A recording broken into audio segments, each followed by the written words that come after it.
Mr. Greedy comes round for lunch. Roger Hargreaves. One sunny day, a strange noise woke everyone up.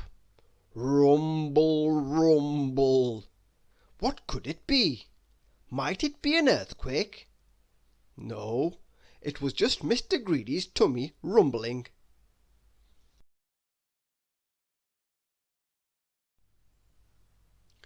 Gobble, gobble, slurp, slurp. A loaf of bread, 2 sausages, a slice of cheese and 4 boiled eggs. "Just a little breakfast to keep me going," said Mr. Greedy, finishing up the last few crumbs on the table. "Never mind, I can have a big lunch to make up for it." Then he got into his car and drove to visit his friend, Mr. Busy. Mr. Busy had been rushing around as usual. He'd just had time to make a quick snack, which he was very happy to share with Mr. Greedy. Gobble, slurp. A loaf of bread, a whole ham, mashed potato and a bowl of boiled eggs. In the blink of an eye Mr. Greedy had gobbled up all of Mr. Busy's food.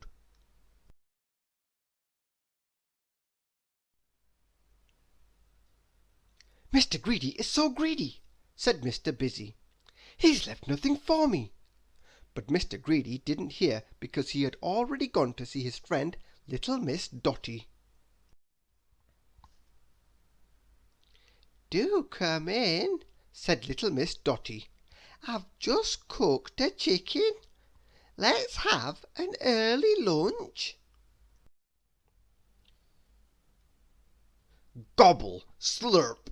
Chicken, fish, eggs, cheese, apples and bananas. It was the best lunch Mr. Greedy had ever had. "Mr. Greedy is so greedy," said little Miss Dotty. "He hasn't even left me a morsel of chicken." But Mr. Greedy didn't hear, because he was already on his way to see little Miss Fickle. "Do come in," said little Miss Fickle. "What perfect timing! I was just about to have lunch, and I've cooked up a feast. Chicken, mashed potato, fruit, cheese and cake, and lots of other tasty things. What a treat!"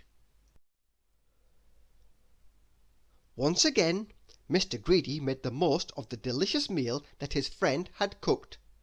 The only thing he left was one tiny new potato. Next, Mr. Greedy called on his friend Mr. Nonsense, who was just about to sit down for a light supper. "A little sandwich will be enough for me," said Mr. Greedy, when Mr. Nonsense invited Mr. Greedy to join him. Gobble, slurp.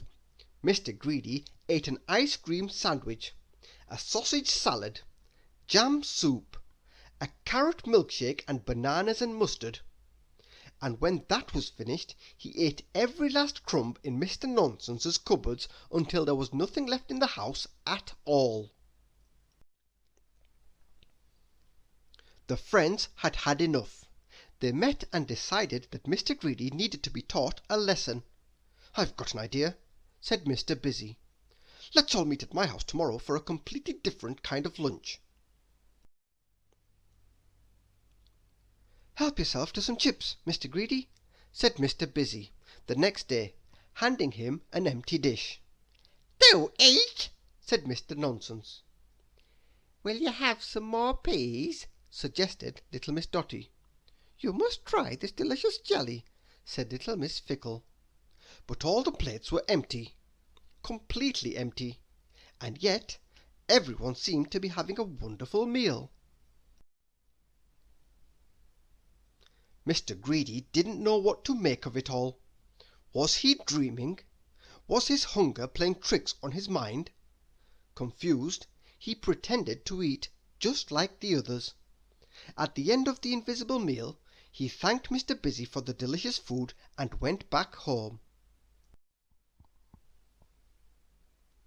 "I do feel a little peckish," said Mr. Greedy when he arrived home. He rushed into the kitchen and went straight to the biscuit tin. But there were no biscuits left, just one little crumb. And that night, for the very first time, Mr. Greedy fell asleep with just one small crumb in his huge tummy. And for the first time in a long time, his sleep was peaceful and full of happy dreams. About mountains of chocolate and rivers of custard.